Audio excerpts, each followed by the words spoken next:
Ce programme est financé par les amis et partenaires du ministère de Joyce Meyer. Et Dieu apprécie quand vous faites la bonne chose au lieu de ce que vous avez envie de faire. Et vous ne recevrez peut-être pas de récompense des gens, mais vous recevrez une récompense de Dieu.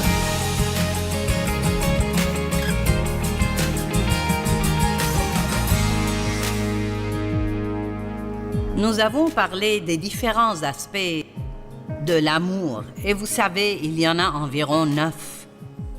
Et dans le message précédent, je n'en ai fait que 2. L'amour est patient, il est plein de bonté. J'essaye de faire comprendre que la chose la plus importante dans notre vie est l'amour. Timothée a déclaré que le but de tous ses enseignements et son instruction était d'amener les gens à s'aimer d'un cœur pur et d'une conscience pure. Et je voudrais juste laisser Dieu m'utiliser pour vous aider à comprendre l'importance de l'amour et combien c'est important de pardonner aux gens. Et je dirais que c'est l'un des plus beaux aspects de l'amour. Mais écoutez, nous avons le privilège d'avoir la grâce de Dieu sur nous, de pouvoir pardonner aux gens et de ne pas avoir à être rempli de haine, d'amertume, de ressentiment et d'offense. Et comme je l'ai dit ce matin, les personnes à qui vous devez pardonner ne méritent peut-être pas votre pardon. Nous ne méritons pas le pardon de Dieu. Mon père ne méritait pas mon pardon, ma mère ne méritait pas mon pardon. Mais j'étais une meilleure personne parce que Dieu m'a donné la grâce de leur pardonner. Et l'une des choses les plus puissantes que Dieu m'a jamais donné la grâce de faire était de leur pardonner et de m'occuper d'eux quand ils étaient vieux, et cela jusqu'à leur mort. Et je peux vous dire que je ne suis jamais allée les voir à la maison de retraite en voulant vraiment y aller. Donc ça n'a rien à voir avec le désir. C'est une question de devoir. La Bible dit « Si nous ne prenons pas soin de nos parents, nous sommes pires que les non-croyants. » Et il ne dit pas « S'ils étaient bons envers toi quand tu grandissais. » Amen. En fait, je pense qu'il y a plus de pouvoir dedans s'il n'était pas bon envers vous et Dieu vous donne cette grâce. Pensez simplement, c'est un privilège d'avoir la grâce d'aimer quelqu'un qui vous a maltraité. Je veux dire, c'est une belle chose. Jésus est mort pour nous alors que nous étions encore pécheurs. Donc nous pouvons pardonner aux gens. Dieu dit que nous pouvons le faire et c'est l'une des choses les plus importantes que je puisse vous transmettre. Si seulement vous restiez dans la parole jusqu'à ce que vous puissiez vous débarrasser de toutes ces cochonneries. Et non, ne vivez pas comme ça. Ça nuit à votre marche avec Dieu et ça fait mal au cœur de Dieu que nous fassions cela. Et donc,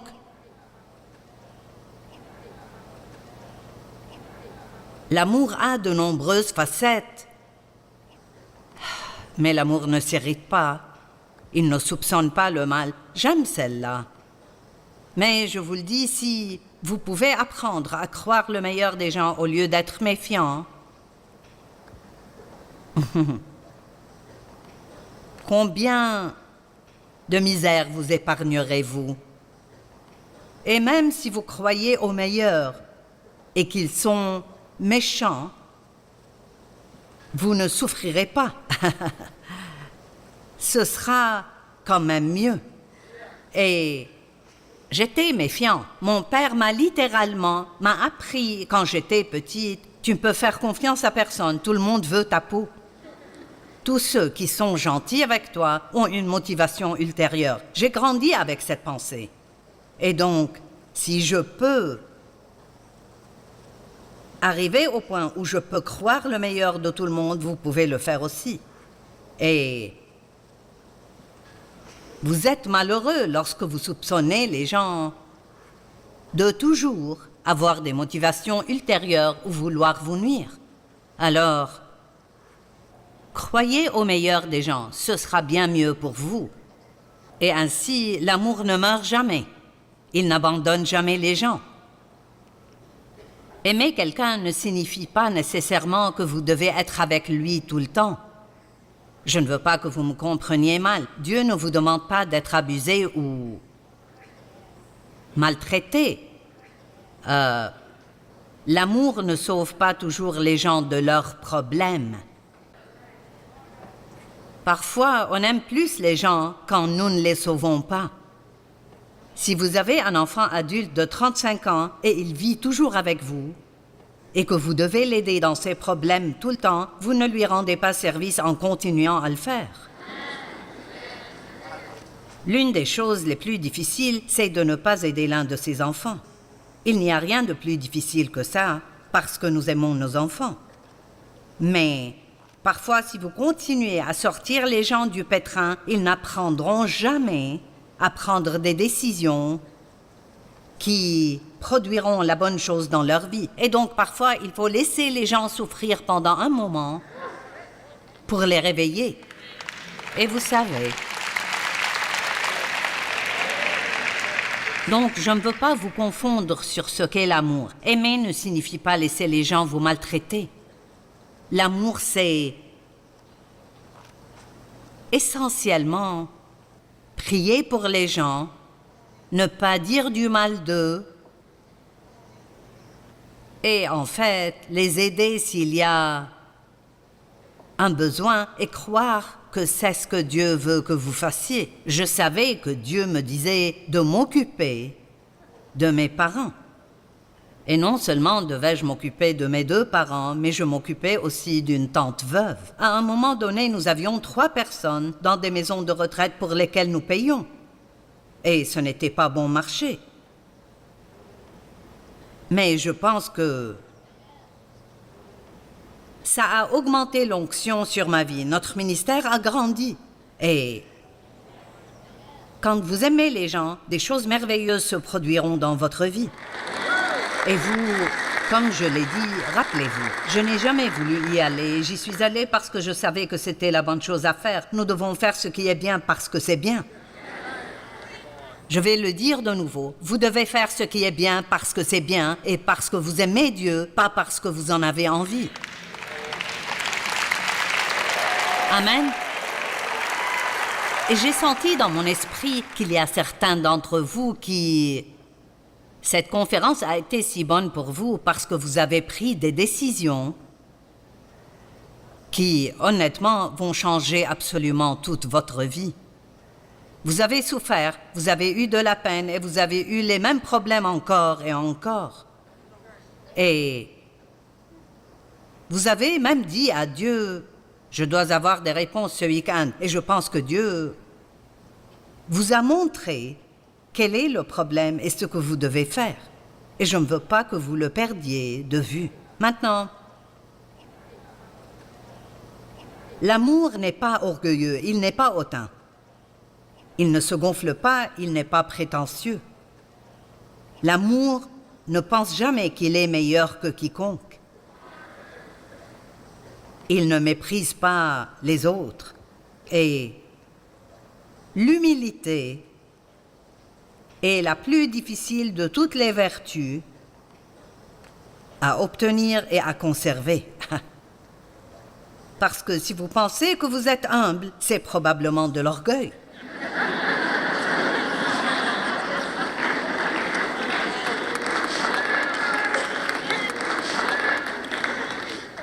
Combien d'entre vous réalisent que l'une des choses les plus importantes est d'être humble? Jésus a dit « Venez à moi, vous tous qui êtes fatigués et courbés sous un fardeau,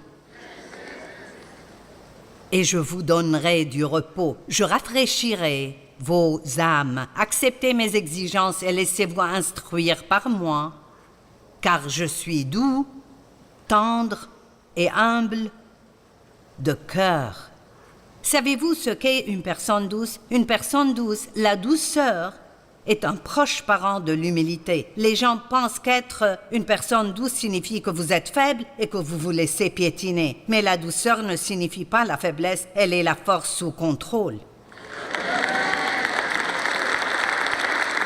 Ça signifie que vous avez le pouvoir de faire quelque chose, mais vous ne croyez pas que Dieu veut que vous le fassiez, alors vous pouvez l'attendre. Jésus a fait preuve de douceur dans le jardin de Gethsémani lorsque les soldats et Judas sont venus le chercher. Et Pierre, le vieux Pierre, actif et à grande gueule, a dégainé son épée et a coupé l'une des oreilles du serviteur. Je suppose que Jésus a dû la remettre à sa place. Et Jésus lui a dit, « Penses-tu que je ne puisse pas faire appel à mon Père qui me donnerait à l'instant plus de 12 légions d'anges? Mais si je faisais cela, comment donc s'accompliraient les Écritures? » Donc, 72 000 anges, c'est ce que représentent 12 légions. Donc, Jésus n'avait pas besoin d'aller sur la croix. Jusqu'à la fin, il avait le choix. Et il a choisi la douceur, la force sous contrôle. J'ai un message que je vais prêcher bientôt appelé la puissance de la modération. Je pensais à ceci. Jésus était le Fils de l'homme et le Fils de Dieu, mais il est un grand prêtre qui nous comprend parce qu'il a été tenté en tout point comme nous, mais il n'a jamais péché. Donc, il sait ce que vous ressentez. Quand j'allais dans cette maison de retraite, Jésus savait ce que je ressentais. Et si vous voulez connaître la vérité, je pense qu'il a apprécié le fait que j'ai fait ce qu'il m'a dit de faire, pas ce que j'avais envie de faire. Et Dieu apprécie quand vous faites la bonne chose au lieu de ce que vous avez envie de faire. Et vous ne recevrez peut-être pas de récompense des gens, mais vous recevrez une récompense de Dieu.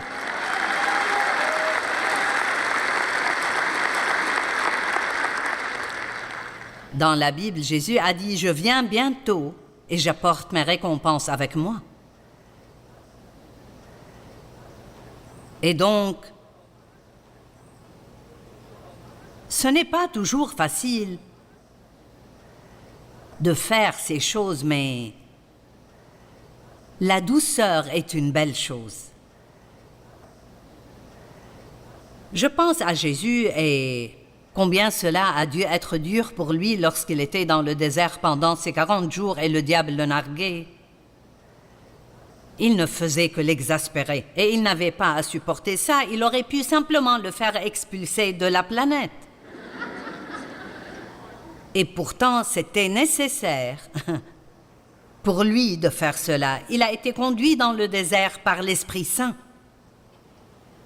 Le diable ne l'a pas emmené là-bas. Le Saint-Esprit l'a conduit là pour qu'il soit tenté, testé et éprouvé.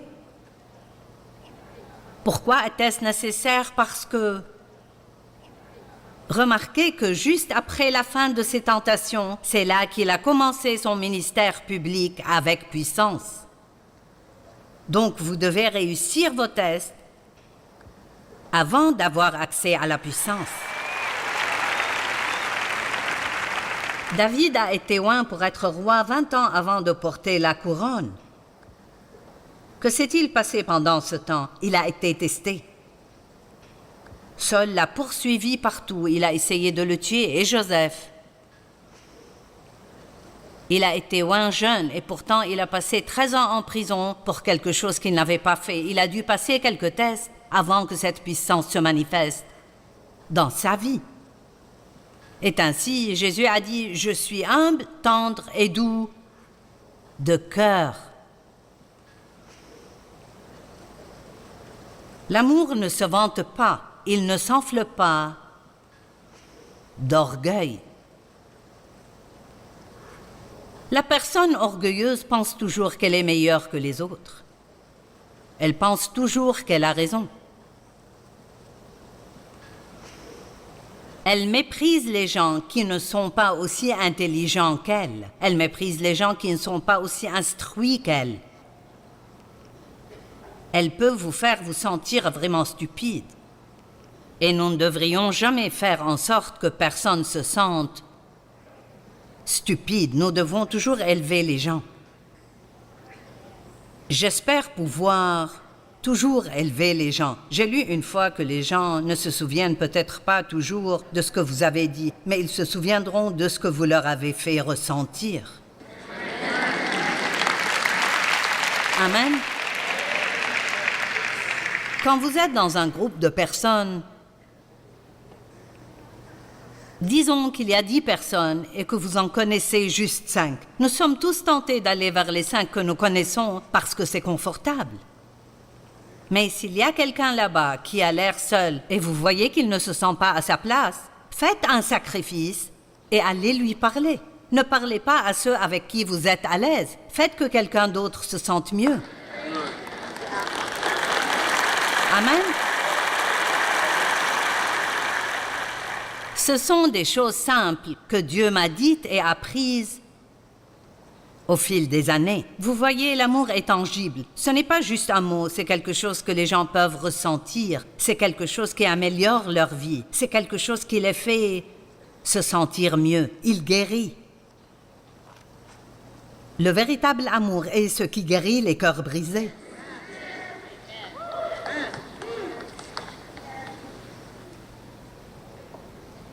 Dave m'aime inconditionnellement. Et la plupart d'entre vous connaissent l'histoire. J'ai été abusée pendant 15 des 18 années que j'ai vécues à la maison.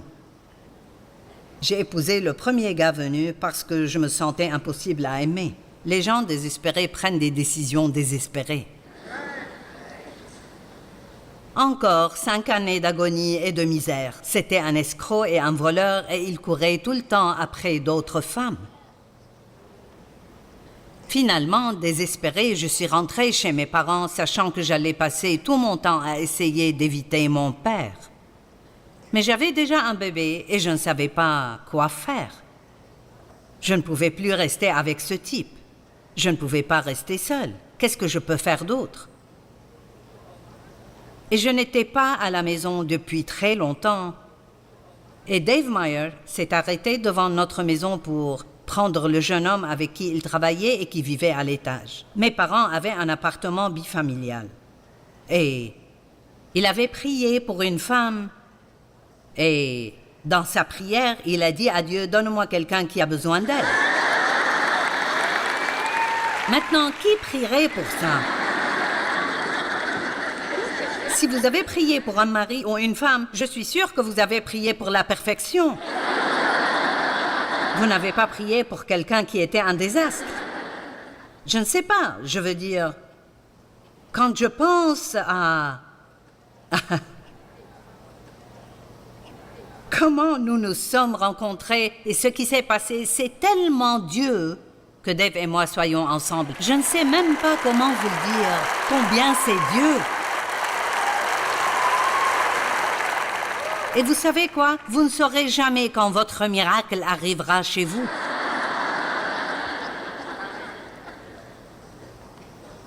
Ouh.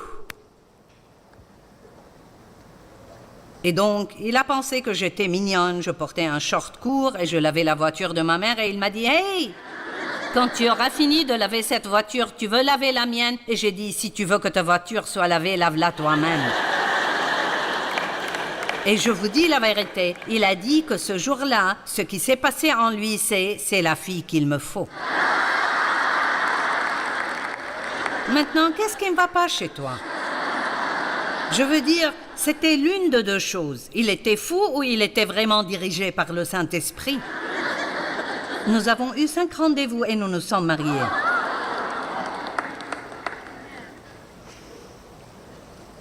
Et il était né de nouveau, rempli de l'esprit. Il avait été à l'église toute sa vie.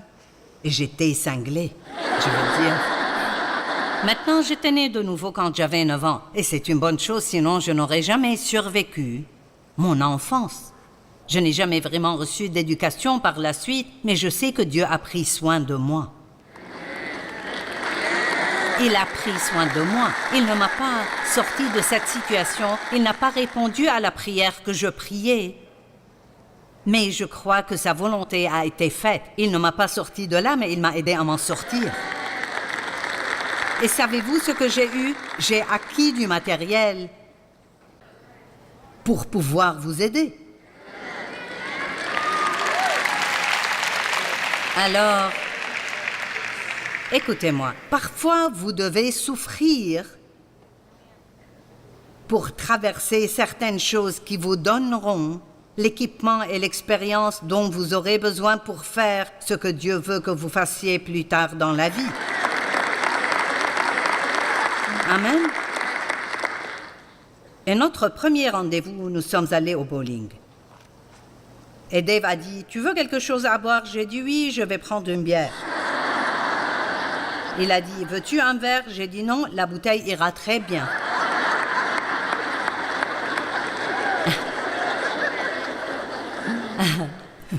Après avoir été marié pendant 3 semaines, il m'a regardé et il m'a dit, « Qu'est-ce qui ne va pas chez toi ?»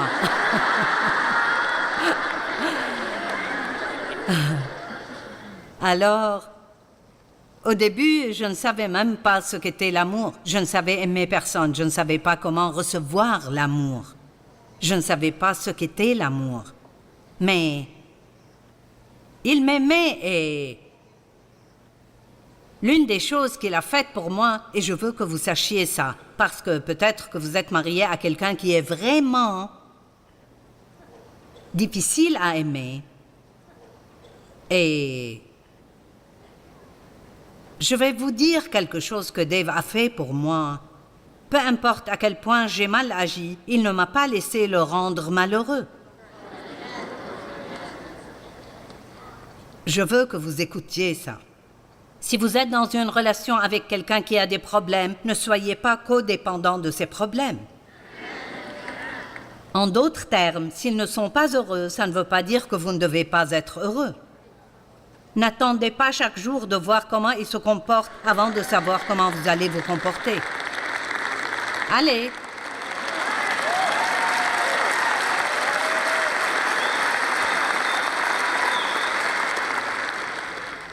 Vous décidez que Jésus est votre joie. Et je me mettais tellement en colère parce que les gens malheureux veulent rendre les autres malheureux. Et je me mettais tellement en colère parce qu'ils restaient toujours heureux. Et je pensais, tu ne te soucies pas de la douleur que je ressens. Et puis je m'apitoyais sur mon sort et je boudais dans mon coin. Vous connaissez la routine. Mais finalement, j'ai vu que Dave avait quelque chose que je voulais. Et c'est là que, si vous dépassez cela, vous pouvez vraiment aider quelqu'un. Parce que les gens qui ont été blessés et maltraités n'ont pas toujours besoin d'un sermon, ils ont besoin d'un exemple. Amen. Et nous essayons de dire à tout le monde ce qu'ils doivent faire, mais nous devons leur montrer.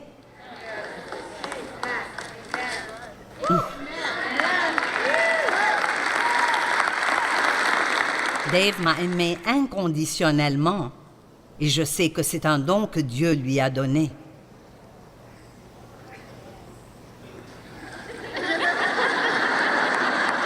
Je ne m'aimais même pas moi-même. Je ne sais pas comment quelqu'un d'autre aurait pu m'aimer.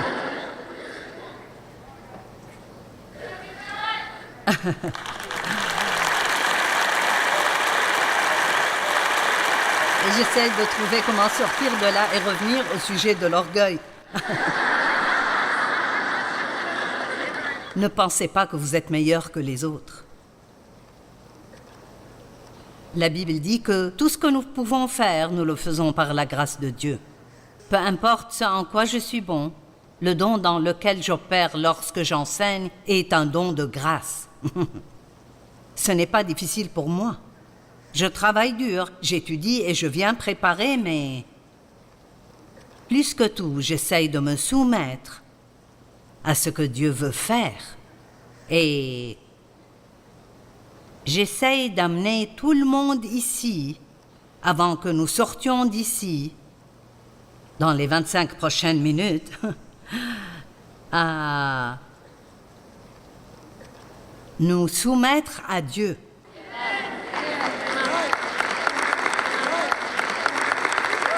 Je veux dire, que se passerait-il si vous êtes une femme ou un homme célibataire qui veut se marier et au lieu de prier pour quelqu'un de parfait et de spirituel, vous priez simplement « Dieu, utilise-moi comme tu veux ». Vous n'êtes pas si enthousiasmé par ça.